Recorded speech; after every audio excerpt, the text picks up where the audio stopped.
Just hours before the Trump-Zelensky talks, Russian airstrikes hit Kharkiv and Zaporizhzhia, killing civilians, including children, and injuring others. The Kharkiv strike killed 7 people, including 2 children, and injured at least 20 others. Kharkiv, in northeastern Ukraine, near the border with Russia, has been the target of regular Russian drone and missile attacks since Moscow launched its full-scale invasion in February 2022. A Russian strike on the southeastern Ukrainian city of Zaporizhzhia killed 3 people and wounded 20, damaging critical infrastructure.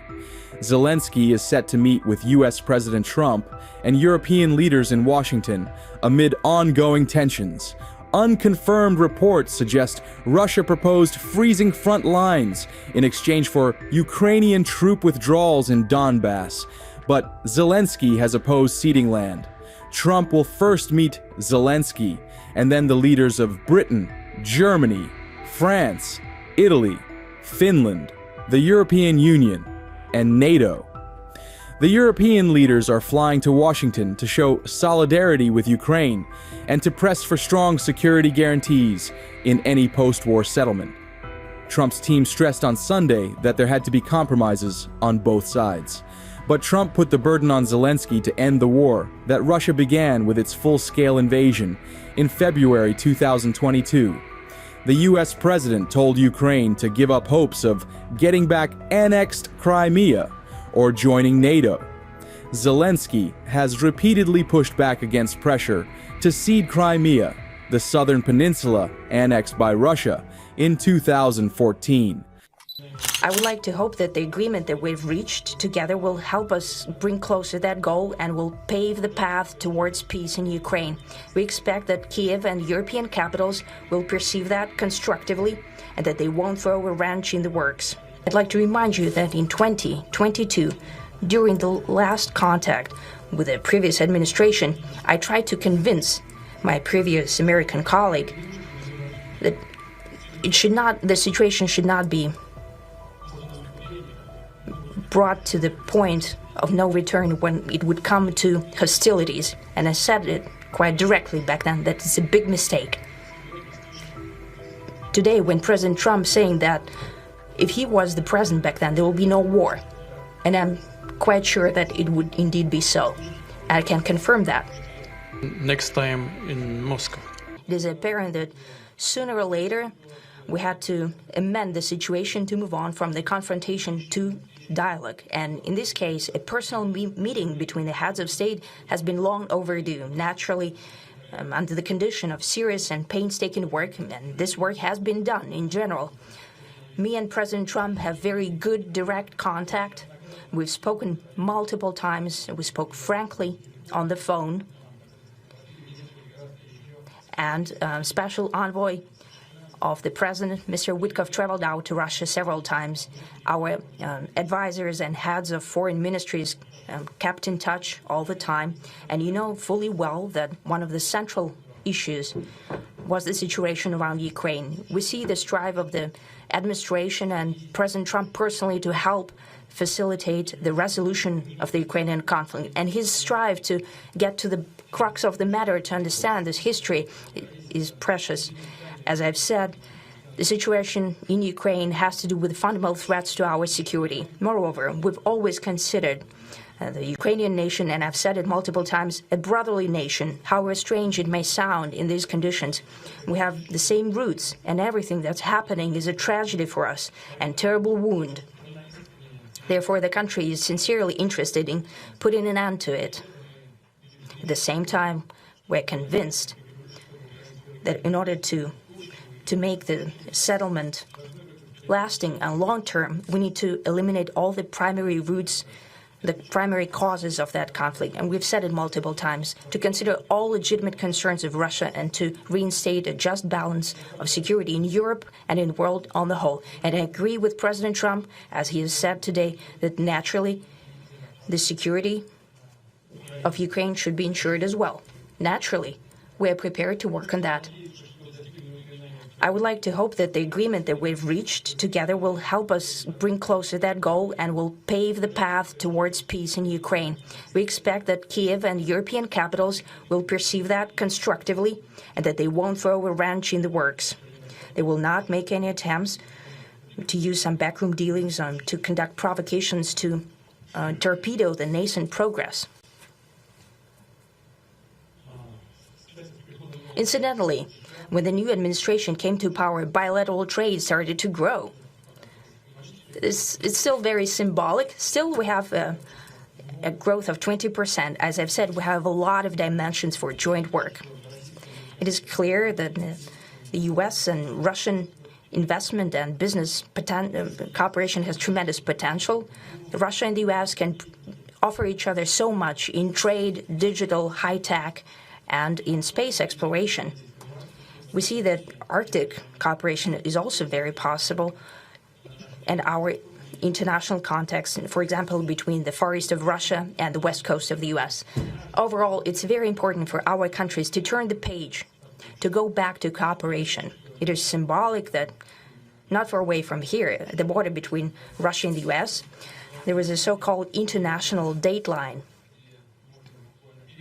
I think you can step over, literally, from yesterday into tomorrow. And I hope we'll succeed in that, in political sphere. I would like to thank President Trump for our joint work, for the well-wishing and trustworthy tone of our conversation. It's important that both sides are result-oriented, and we see that the President of the U.S. has a very clear idea of what he would like to achieve. He sincerely cares about prosperity of his nation. Still, he understands that Russia has its own national interests. I expect that today's agreements will be the starting point, not only for the solution of the Ukrainian issue, but also will help us bring back business-like and pragmatic relations between Russia and the U.S. And in the end, I would like to add one more thing. I'd like to remind you that in 2022, during the last contact with the previous administration, I tried to convince my previous American colleague that the situation should not be brought to the point of no return when it would come to hostilities. And I said it quite directly back then that it's a big mistake. Today, when President Trump saying that if he was the president back then, there will be no war. And I'm quite sure that it would indeed be so. I can confirm that. I think that overall, me and President Trump have built a very good, business-like and trustworthy contact. And I have every reason to believe that moving down this path, we can come, and the sooner the better, to the end of the conflict in Ukraine. Thank you. Thank you very much, Mr. President. That was very profound. And I will say that I believe we had a very productive meeting. There were many, many points that we agreed on, most of them, I would say, a couple of big ones that we haven't quite gotten there, but we've made some headway. So there's no deal until there's a deal. I will call up NATO in a little while. I will call up the various people that I think are appropriate, and I'll, of course, call up President Zelenskyy and tell him about today's meeting. It's ultimately up to them. They're going to have to agree with what Marco and Steve and some of the great people from the Trump administration who've come here, Scott and John Ratcliffe, thank you very much. But we have some of our really great leaders. They've been doing a phenomenal job. We also have some tremendous Russian business representatives here, and I think, you know, everybody wants to deal with us. We've become the hottest country anywhere in the world in a very short period of time, and we look forward to that. We look forward to dealing. We're going to try and get this over with. We really made some great progress today. I've always had a fantastic relationship with President Putin, with Vladimir. We had many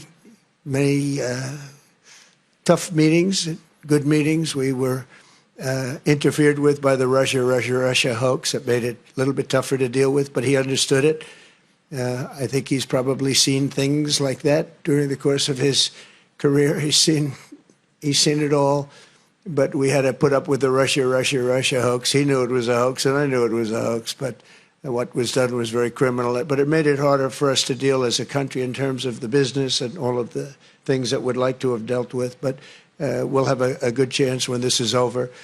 So just to put it very quickly, I'm going to start making a few phone calls and tell them what happened. But we had an extremely productive meeting, and many points were agreed to. There are just a very few that are left. Some are not that significant. One is probably the most significant, but we have a very good chance of getting there. We didn't get there, but we have a very good chance of getting there. I would like to thank President Putin and his entire team, who I know in many cases, other than that, whose faces I get to see all the time in the newspapers. You're almost as famous as the boss, but especially this one right over here. But we had some good meetings over the years, right? Good, productive meetings over the years, and we hope to have that in the future. But let's do the most productive one right now. We're going to stop really 5, 6, 7,000, thousands of people a week from being killed, and President Putin wants to see that as much as I do. So, again, Mr. President, I'd like to thank you very much, and we'll speak to you very soon and probably see you again very soon. Thank you very much, Vladimir. Next time in Moscow. Oh, that's an interesting one. I don't know. I'll get a little heat on that one, but I could see it possibly happening. Thank you very much, Vladimir. And thank you all. Thank you. Thank you. Thank you so much.